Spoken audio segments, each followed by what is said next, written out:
الرحيم maanta oo bishu tahay 29 bishii saddexaad 2017 waxa isku yimiday hogaanka xisbiga arrimo badan oo xisbiga danihiisana waan falaqaynay haba ahaatee waxaa nagu soo baxday cabsi baa nagu soo baxday oo nagu khasabtay maanta inaan halkan ummadda Soomaaliland aan gaarsiino taasoo muuqata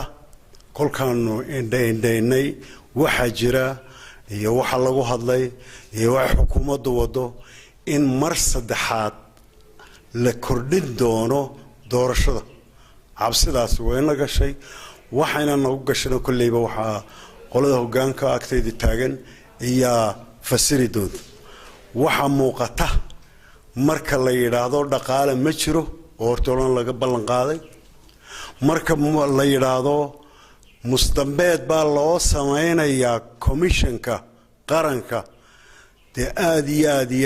bay u muuqataa inay waxyaalo qariban yihiin sida ku sii dheeraan maayo waxaan jecelahay inaan u gudbiyo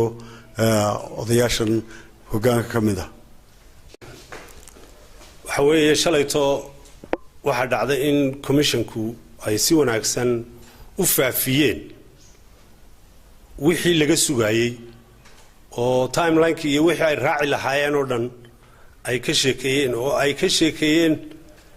dadkii gobolada sidii looga soo kala baxay taasoo aan waliba u sii baahannahay in tuulooyinkana ay sheegaan oo ay degmooyinku ku ekaayeen sheegidoodu waxa weeye commissionku waxay kaloo sheegeen oo aad iyo aad uga baqeen in la buuxin waayo xukuumaddu ballanqaadkii ay sameysay ee ahaa 1 milyan oo markii hore ka harsanaa oo tan kaadharka imika lagu bixinayo ah iyo 4 milyan ee dambe 5 milyan inay aad iyo aad uga dayrinayeen xukuumaddu inay tiri markii horena annaga bixinayna annaga gaala noo yeedhimayso donoriski iyo dadkii waxaan bixin jireen ay kala eriyeen dhaqaalaha doorashada lagu galay hadii la waayo war maxay nooga yaala baan isweydiinay way sababta xukuumaddu inta waxna way yiibinaysa oo milyanay qaadaysa haddana waa faaruq oo waxay haysaa ma jirto sida daraadeed waxaan oran lahaa oo aanu halkan taladii aanu ku soo gabagabaynay ay ahayd lacagta ay ballan qaaday xukuumaddu waa in la helaa oo si dhaqso ah loo helaa isla markaana lagu hawlgalaa commissionku uu ku hawlgalaa commissionkii maadaama uu dhameeyay ilaa wuxuu sheegay inta gaari ay u baahan yihiin ama gawadhi waaweyn ha noqoto ama la cruiser ha noqoto waxay ku hawlgalayaan oo dhan dhammaanteed way sheegeen waxa la leeyahay wixii agab ahaa ay u baahnaayeen way sheegeen waxay u baahan yihiin kaliya nabadgelyo iyo dhaqaale haya xukuumad baa haysa xukuumaddu waayo waa taan loo tartamayno taanu la tartamaynaa hadii ay ka been sheegto arinta dadweynaha wixii uga yaala taas baqaheedii baan haya dadweynaha wixii uga yaala waa inay gartaan waxa weeye laba jeer hore la kordhiyay madaxweynuhu waxa afkiisa ka sheegay in xusbiyadu ay jeclaadaan inay kordhiyaan dadkeenna oo abaari hayso ee isagu aanu doonayn waana nasiib darro weyn bay in madaxweynuhu yiraahdo anigu ma aan doonaynay waxaan doonayaa qabsoonto maxaa ahayd doorashadu inay qabsoontaan anigu diyaar u ahaa laakiin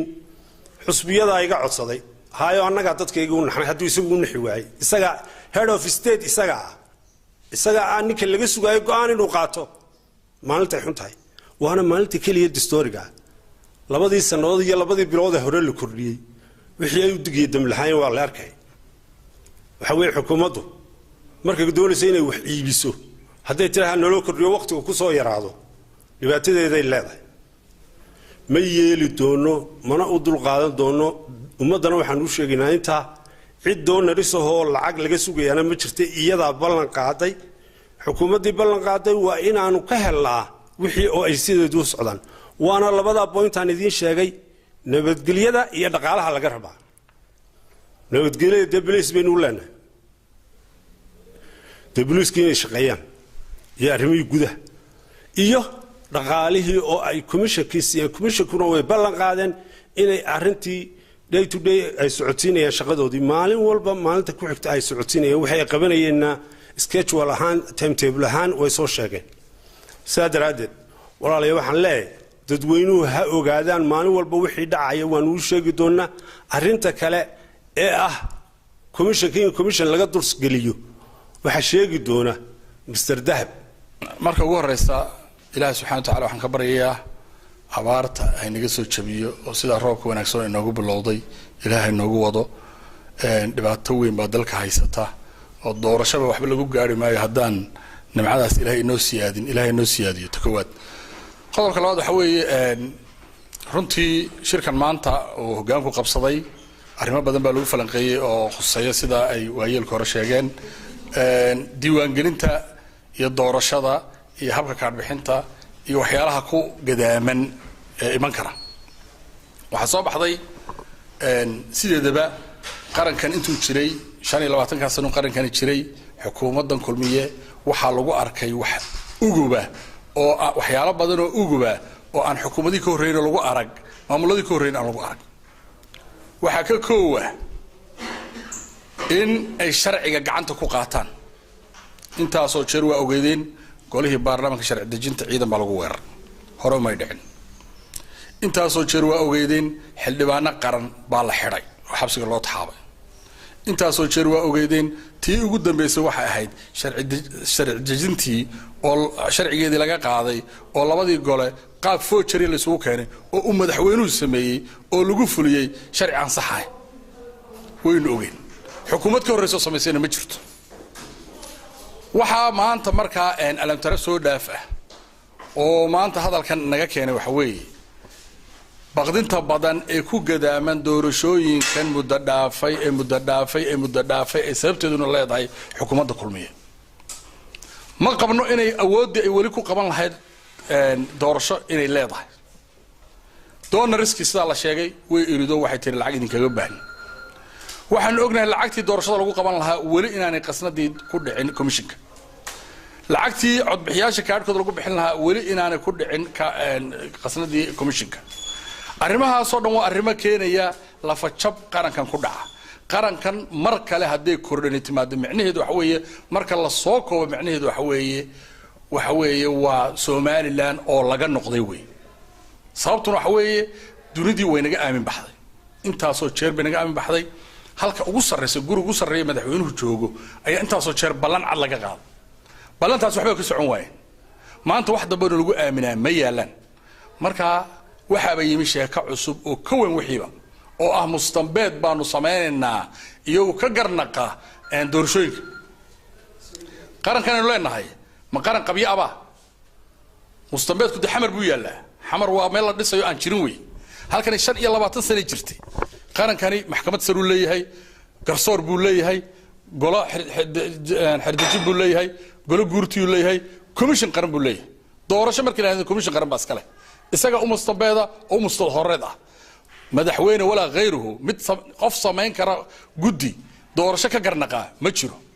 adeer waxa laga hadlayaa waa madaxweyne bala noqonaya ninka garnaqa kale ma jiro gudigaas loo doortay ay sida waliba sadbursunyada loo siiyay inay xukuumaddu qaato xubnaha ugu badan waanu ku aamin qabnaa iyaguna waa inay ku aamin qabaan cidii kale keenan waa xaraan way lamana aqbalayo mana aqbaleyno mana yeelino ereyga ugu weynaan maanta calaamadeynaa waa ereyga mustanbeed ha ku riyoon madaxweyne wax jira ma lana aqbalay maayo nimankan ku soo qorayaan khalad bay qorayaan adiguna khalad baad akhriday arintaasi arin ay wax ka jiraan ma aha mid qaranku aqbalayana ma aha mana yeelino kuna biicab Somaliland oo maanta doorasho galweedana ereyga dhabta waxa weeye waa laga noqday weeye halka ay Somaliland kulmiye ku wadana ilaahay geen maayo qarankani nasiib buu leeyahay ilaahay uu badbaadinayaa gacmaha umada jacayl buu ku badbaadinaya sidii ahaan jirtay maanta maalin adag baynu mareynaa lacagtaan waxaan leenahay bixiya oo xareeya waa ogtihiin dhaqaale waxyaalaha walaac inaga keenay waxa kamid ah doon risk beerahan lacag bixinina oo carra annaga isku filan heesa laga qaaday idaacada iyo meeshan ay iyagu haystaan dabadeedna waxa la akhriyo waxa la yiri annaga go'aanka iyaga leh annaga kan leh gambal la siiyay oo ilaa hadda la bixiyay oo doorashadii ana weli ma jirto waxaan ognahay dhaqaale xumada wadan ku soo fool leh mishaarka goorma la qaataan ma taqaanaan markii hore imisa la qaadan jiray bishoon dhamaan baa la qaadan jiray iminka bisha 10keeda bisha 6deeda bisha 8deeda maraya dhaqaale xumada halkay marayso dollarka halku maraya waa ogtihiin mashaakilaadka baqdinta inagu haya waxa weeye waxaanay ballan qaadeen iyo xaaladdeenu ku jirno iyo schedule-ka uu soo dhigay guddiga commissionku isma laha marka waxaan leenahay halka il dheer baan ku eegaynaa il qarannimo baan ku eegaynaa madaxweyne lagaagama fadhiyo mustambeed wax lagaaga fadhiya lacagtiina keen ciidankii doorashada ilaalin lahaa nabadgelyadana diyaar gare aan idin sheegay ugubka ee lafajabka ee qarankan ku cusub waxaa ka mid ah guryaha muwaadiniinta loo daato ee dawladda hore ku aragteen dadka muwaadiniinta hurdo dusha looga daato oo guryahooda la burburiyo miyaa dawladii hore ku aragteen xukuumadda kulmiyaa la timi xukuumad ka horreyso keenteena ma jirto halkaa xuquuqdii muwaadiniinta guud ahaan waa la burburiyey gaar ahaan xisbi qaran baanu nahay waan uga xaqnimo badan nahay kaa kulmiyo waddanka sababtuna waxa weeye annagu mucaarad baan ku naho canshuur ma qaadano saasaanu ku ilaalinaynaa oonu abaaraha kaga warhaynaa oonu dadka ka warhaynaa oonu ugu halgamaynaa xubnaha saraakiisha ahee loo daatay siiba sarkaalka xogayihii dhowaa ee loo daatay jamaal liibaan gurigiisa loogu dhacay saqda habeenimo ee dumarka maantida la laayay ee ciyaalka cagta la mariyey waxa weeye ugu dambeynta waxay kusoo gabagaboway kiiskaasi maxaa waddani kaa dhigay war bilaahi calaykum xukuumaddu halka ay wax marinaysa bareega waxaa la leeyahay gurigaagaan usoo dhacaynaa waa burburinaynaa hantidaadii cirdigaagaan ku tubanaynaa maxaa waddani kaa dhigay war taladu yaan halkaa naga gaadhin ilaan gacmaha la isula tegayaay dad kuwaa reero iswada dilaya haddaan sharciga la ilaalin ummadda xadaaradeeda iyo jiritaankeedu sharcigu ku shaqeeya marka taana waxaan leenahay aad baan uga xunnahay muwaadinka sarkaalka xisbigaana waan uga tacsiyeynaynaa xukuumaddana waxaan leenahay arrintaa ha ka waantoodo garsoorka waa ogtihiinoo waa la curyaamiyey waxa weeye waxaa lagu hayaa cadaadis fara badan baa lagu hayaa madaxda garsoorka maanta hogaaminaysaana madaxda ugu qaalisaneed ee afrika hogaamin lahayd wey laakiin ma gacan banaana runtaan u sheegaynaa waxa weeye dalkan wuxuu u baahan yahay talo u baahan yahay bilaa tawfiiq